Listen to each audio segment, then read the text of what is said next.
Hello and welcome to Charity's Treasures. Today is World News Thursday. All right, today is an important episode because we are going to be talking about free speech. Recently, Candace Owens talked about how she is treated by the Daily Wire in the present time and how she's being hunted down almost by the Daily Wire. Supposed friends of the Daily Wire are Matt Walsh and Michael Knowles. Michael is even a grandfather to one of her children. She described recently the way she was fired from the Daily Wire, and it made me think of the story of Saul and David. Of course, we're going to incorporate a story in the Old Testament today, which is appropriate since Charlie was saying that Candace was his David. We're going to compare these two stories. Saul had become disobedient to God. He was no longer acting out the will and desires of God. He became wrapped up in the world and its devilish enticings, giving in to unrighteous temptations. David, who killed the great unkillable Goliath in his youth, was supposed to be successor to Saul. After killing Goliath, David found significant favor in the eyes of the people, and Saul grew increasingly envious of David. He did not like that the people were praising him for his ability to take down the enemy 10 times the number that Saul was able to eliminate. David saved the kingdom from the Philistines. Over time, Saul became increasingly jealous of David, and he commanded his constituents to hunt David down like an animal and kill him. Saul wanted David dead, but Saul had a son, Jonathan, who affectionately loved David. And even though his father was scheming to rid David of his existence, Jonathan remained ever loyal to David. And Saul spake to Jonathan his son, and said to all his servants that they should kill David. But Jonathan, Saul's son, delighted much in David. And Jonathan told David, saying, Saul, my father seeketh to kill thee. Now therefore I pray thee, take heed to thyself until the morning, and abide in a secret place, and hide thyself. And Jonathan spake good of David unto Saul his father, and said unto him, Let not the king sin against his servant, against David, because he hath not sinned against thee, and because his works have been to thee word very good. For he did put his life in his hand, and slew the Philistine. And the Lord wrought a great salvation for all Israel. Thou sawest, and didst rejoice. Wherefore, when wilt thou sin against innocent blood, to slay David without a cause? Never mind Jonathan's pleadings, Saul wildly proclaimed David as a fugitive among the people. In the process of Saul hunting David down, unmercifully tracking his every move, and even when there were times when David could have eliminated Saul and did not, Saul continued to lack compassion on David and disregarded his tender mercies. Saul consistently continued to fight against David. Did Saul think that he could win when he was being disobedient to God, even after David initially started his journey out by killing the great Goliath? Saul eventually was killed, but not by David. In fact, the man who killed Saul was put to death because David said that Saul was at one time a man of God, even ordained of God.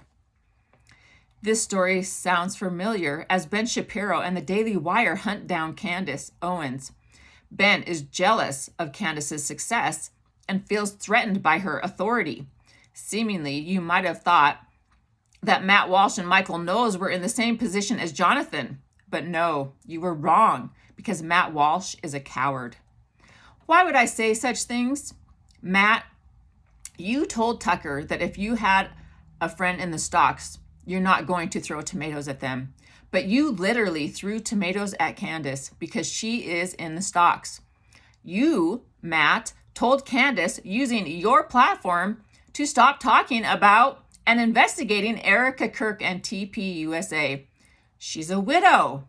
We don't talk about widows. You, Matt, told her to stop doing her job. You think that's what a friend does? You can't preach about being a friend and not be one, especially telling your friends to stop talking when you talk so much about free speech and how people have the right to free speech. She has been in the stocks for a very long time. And yes, you said you spoke to her privately before you went public. Well, if she was your friend, you should have left it there. But really, you're a hypocrite for what you said to Tucker and what you did to Candace. It shows that she's actually not your friend. At the same time, she never commented concerning your public, disgusting display of commentary because she knows how to be a friend, as we see as she investigates Charlie's assassination in the attempt to get real answers. She's not a hypocrite like you. Matt and Tucker. Matt was talking to Tucker about how he doesn't care about Israel, and he's not going to have other people tell him what to say about Israel, even though many people are trying to force him one way or the other. Yet he's trying to force Candace to not talk about the Charlie Kirk case and Erica and Turning Point. In these circumstances, you realize who your real friends are. Matt Walsh talks about being a real man. But how is he a real man saying all this about Candace and telling her to shut up? When did he shut up when the opposition was upon him and his internal beliefs? In the circumstances he went through, Candace publicly stood up for and supported him. This is what a good friend does, Matt. A good friend doesn't try to silence another friend when she disagrees with them. I don't see you doing that with Ben Shapiro. I don't agree with everything Candace says, but she's trying to be a journalist, which is difficult in our day and age to be a good journalist. To be a good journalist means you go against a narrative that everybody wants you to follow, especially when that narrative goes against every fiber of your natural instincts. And the other side doesn't like that, and they will try to punish you. Erica doesn't want anyone to ask questions. Matt is tired of everyone asking questions. Allie Stuckey thinks Candace is evil, and so do many others. Even though I have never heard Michael Knowles tell Candace that she cannot speak or should not, letting the Daily Wire treat her like a vagabond in the process of the Daily Wire firing her, knowing how this happened because of the podcast that she presented to us recently, and not publicly stating it was disgraceful, he is also a coward.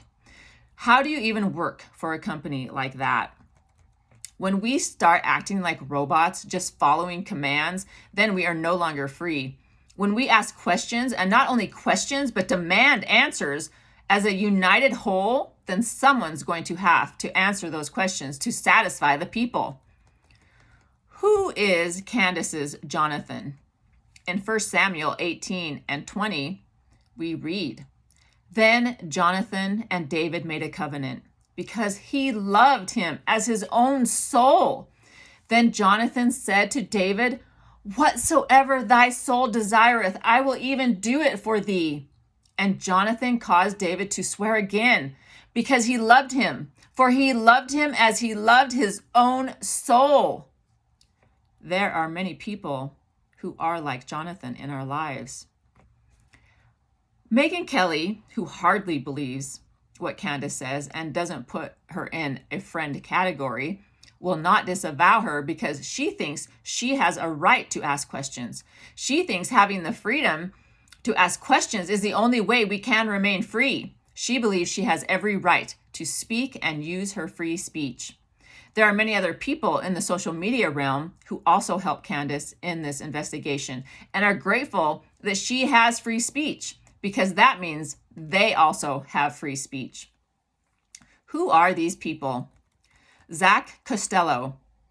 I like Zach Costello because he also includes a spiritual aspect to the conversation of what's going on in the world. So I really like Zach Costello.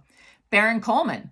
Baron Coleman does a lot of good investigative work, and I really like watching him because it's always something new and exciting. Coach Colin, Tucker Carlson, Ian Carroll, Brett Cooper, and Dave Smith are a few who support Candace investigating and using her journalistic skills. This leads us to those who are like Saul, who seek to destroy our free speech. I talked the other day about a beautiful woman with wings and about opposition that surrounded her. We can foreshadow this woman to be Candace and will in future episodes, as I will also explain what that vision was representing. When God wants us to accomplish a great task, He will protect us, especially if we are foreordained to that task and our life needs to be protected to finish that task before we leave this earth. God is more than a Jonathan to Candace. He is her king. But God uses other people to help us along this mortal journey. He must send someone to be with her, someone on earth who can protect her and let her finish out her important role on earth. Her husband. Her husband is the Lord of their home. I can say this because Candace has mentioned this important fact many times, and this is what she believes. Her grandfather, Robert, died on October 19, 2021, which I covered in a previous episode. And Candace was married on August 31st, 2019. Candace's grandfather, as we discussed about his name, was her protector and nurturer for most of her life. She mentioned all the time how supportive he was and how he was there for everything she ever did. In fact, I even saw many videos of him supporting her. This is important because on the earth, men are women's protectors. Some people might not like that to hear that. Candace needed an earthly protector since God was in heaven. And yes, he could send down his armies to protect her. But all he needed was one man to help her. And because all her supporters, supposed friends, were now turning against her, it was important for Candace to have her husband George in her life. His name represents strength, dependability, resilience, and the ability to triumph good over evil. He was to take over the part of being her protector after her grandfather died. And I think Candace would agree that he is her protector.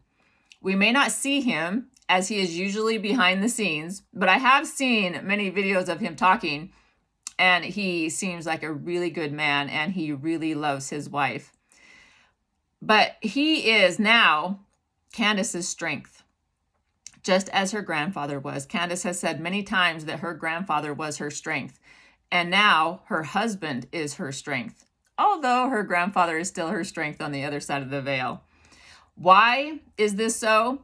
Because they represent God, therefore are given power to reside over their home, if they act in righteousness, to play the part of God. Before Candace met George, Candace's grandfather went everywhere with her. He was the one who protected her, and in society, whether we like it or not, it's important to have protection from a man if you're a woman, especially in Candace's case where she has a lot of opposition. I do not think God would have put her in the position she is currently in this podcasting journalist position, unless she had her husband and first her grandfather. After her grandfather died, she needed another protector. If she would not have had George in her life after her grandfather died, it would have been a lot easier for whoever they are to take her out, like Andrew Colvett told her. And they probably would have if she was not married. I think the one thing that did save her was her being married to George. I think her children would also be in danger if she did not have her husband George. Corinthians 11. But I would have you know that the head of every man is Christ, and the head of every woman is the man, and the head of Christ is God. For a man, for as much as he is in the image and glory of God, but the woman is the glory of the man. For the man is not of the woman, but the woman of the man. Neither was the man created for the woman, but the woman for the man. For this cause ought the woman to have power on her head because of the angels. Nevertheless, neither is the man without the woman, neither the woman without the man in the Lord. For as the woman is of the man, even so the man also by the woman, but all things of God.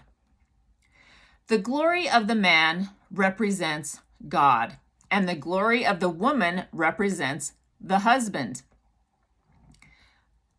I think it is important that Candace is doing what she's doing, and I think it puts glory upon her husband's head. He loves her. Most men, I would imagine, would not want to be with someone like Candace because she's an independent, strong, opinionated woman. But what they don't realize is that she is submissive to her husband, and she would not be doing the things she's doing if her husband did not want her to do it. But he also would not ask her not to do it because he knows it's her purpose. And in this way, they work in conjunction with God, showing mutual respect towards one another, at the same time protecting one another in their own specific God-given ways.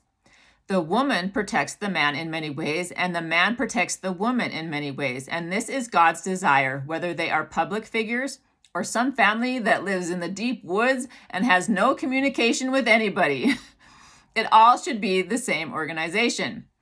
If George were to ask Candace to stop doing this investigation and stop being a good journalist, the glory that is bestowed upon him because of her would be taken away from him. And he would feel that detrimentally, and he would feel that disconnection from God because she is his helpmeet, and that means she helps him be closer to God. Women have this vital role because they have abilities that men do not have. And because of those abilities, they are able to be the helpmeet for their husbands. And when a wife takes the action that she is supposed to take, it brings glory upon their husbands in this world and in the next.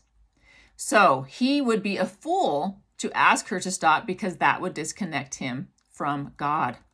But if he was directed by God to have her stop for whatever reason, and it was literally from God and she knew it, she would stop. Because she is submissive to her husband. Because he is the Lord of the home, and she believes that. And just by what she says about him, I know she believes that. I also believe this. In that case, if she did not stop when he asked her to, as if it was a commandment from God, then she would not be a helpmeet to him, nor would she be putting glory upon his head so that he could have a better connection with God because of her unique talents and abilities that bring goodness and righteousness to their home. They are a great example of what one eternal round is pertaining to the marriage covenant. They have mutual respect and they completely understand what roles they play pertaining to God. They know the rules they play pertaining to their home, and they know the rules they play pertaining to the world. And this is the pattern that must be followed. God, home, and then what can you bring to the world? Goodbye, everybody.